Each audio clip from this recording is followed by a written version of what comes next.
nursing tutor in Ashirwad Nursing and Paramedical Institute.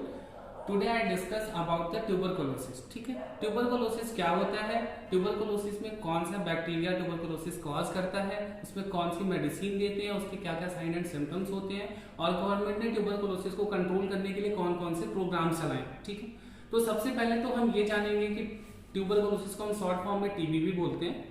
Tuberculosis एक bacteria के द्वारा होने वाला एक बहुत ही सीवियर डिजीज होता है और इसको हम कम्युनिकेबल डिजीज में भी काउंट करते हैं। मतलब अगर कम्युनिकेबल डिजीज में हम डिजीज का काउंटिंग करते हैं तो उसमें हमारा ट्यूबरकुलोसिस भी एक कम्युनिकेबल डिजीज होता है। कम्युनिकेबल डिजीज मतलब कि जो डिजीज एक से दूसरे में आसानी से ट्रांसफर हो जाती है वो डिजीज कम्युनिकेबल डिजीज कहलाती है। ठीक है, तो ट्यूबरकुलोसिस एक हमारा कम्युनिकेबल डिजीज है और एक बैक्टीरिया से होने वाला बहुत ही सीवियर डिजीज होता है।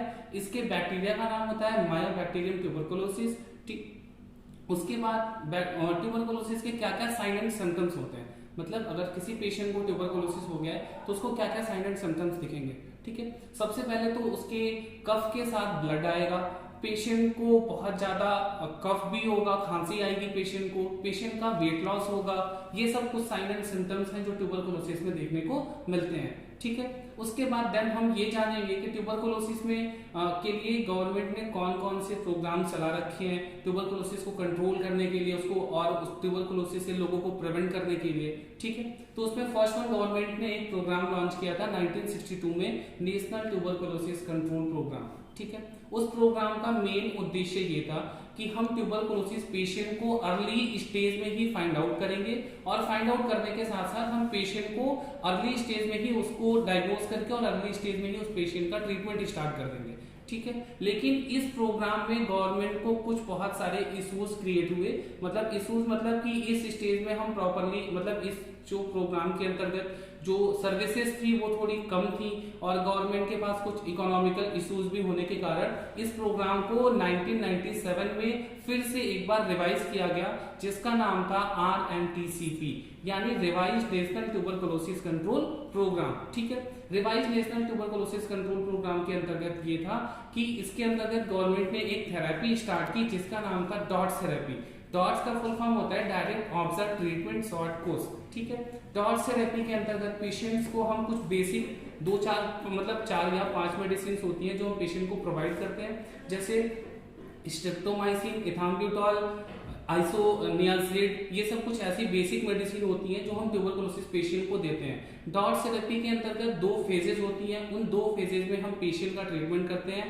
फर्स्ट होता है हमारा इंटेंसिव फेज, सेकंड होता है हमारा कंटिन्यूएशन फेज। इंटेंसिव फेज में क्या होता है कि पेशेंट का इसमें 2 से 3 महीने तक पेशेंट का ट्रीटमेंट चलता है और उस 2 से 3 महीने में पेशेंट को हेल्थ सेंटर पे आके हेल्थ वर्कर के सामने ही मेडिसिन लेनी होती है। ठीक है, फर्स्ट डोज और जो भी ट्यूबरकुलोसिस की मेडिसिन होती है वो हमेशा अल्टरनेट डेज पे चलती है। मतलब पेशेंट अगर आज मंडे को मेडिसिन ले रहा है तो वो ट्यूसडे को नहीं लेगा, फिर वो वेडनेसडे को लेगा। हमेशा ट्यूबरकुलोसिस की मेडिसिन जो होती है वो अल्टरनेट डेज पे चलती है। तो इंटेंसिव फेज में क्या होता है कि इंटेंसिव फेज में 2 से 3 महीने का प्रोसेस होता है ट्रीटमेंट का। उसमें जो भी पेशेंट होता है वो हेल्थ सेंटर पे आता है और हेल्थ वर्कर के सामने ही अपनी मेडिसिन लेता है। देन 2 to 3 मंथ्स के बाद पेशेंट का एक हम स्पुटम माइक्रोस्कोपिक टेस्ट करते हैं। स्पुटम माइक्रोस्कोपिक टेस्ट में अगर पेशेंट का स्पुटम अगर नेगेटिव आ जाता है, मतलब उसमें ट्यूबरकुलोसिस के बैक्टीरिया नहीं होते हैं, देन हम पेशेंट को कंटिन्यूएशन फेज में भेज देते हैं। कंटिन्यूएशन फेज में क्या होता है, कंटिन्यूएशन फेज हमारी 5 से 6 महीने की होती है। इसमें जो पेशेंट का फर्स्ट डोज होता है वो पेशेंट हेल्थ सेंटर पे आके हेल्थ वर्कर के सामने ही अपनी मेडिसिन लेता है। बाकी बची 2 डोज पेशेंट अपने घर ले जाता है और 2 डोज पेशेंट वो घर खाता है और घर खाने के बाद देन वो नेक्स्ट वीक में अपनी फर्स्ट डोज लेने के लिए अपने हेल्थ सेंटर पे आता है और बाकी जो 2 डोज उसने घर पे ली है उसके खाली रैपर्स भी अपने हेल्थ सेंटर पे वो सबमिट करता है। देन उसको फर्स्ट डोज फिर नेक्स्ट वीक में फर्स्ट डोज पेशेंट को मेडिसिन प्रोवाइड की जाती है, हेल्थ वर्कर अपने सामने पेशेंट को मेडिसिन देता है। उसके बाद देन फिर 2 डेज की जो मेडिसिन होती है वो पेशेंट को प्रोवाइड कर दी जाती है। ऐसा करके 5 to 6 मंथ तक ये सेकंड कंटिन्यूएशन फेज का प्रोसेस चलता है। ठीक है, ये तो हमारा पूरा गवर्नमेंट की तरफ से जो प्रोग्राम चलाए गए हैं ट्यूबरकुलोसिस को कंट्रोल करने के लिए, प्रिवेंट करने के लिए लोगों को, हमने उसके बारे में जाना। और इसके साथ साथ हम ये भी जानेंगे कि हम ट्यूबरकुलोसिस को फाइंड आउट करने के लिए हम कौन कौन से टेस्ट कर सकते हैं। ठीक है, फर्स्ट वन होता है हमारा मांटूस टेस्ट। माल्टोज टेस्ट ये हमारा एक कंफर्मेटरी टेस्ट नहीं होता, लेकिन हम इससे पेशेंट के अंदर इन्फेक्शन के लेवल का पता कर सकते हैं कि पेशेंट को किस लेवल का और कितना इन्फेक्शन है।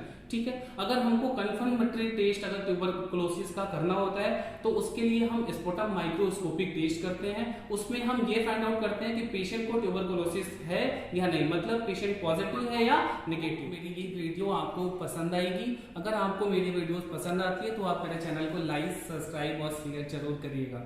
Thank you so much.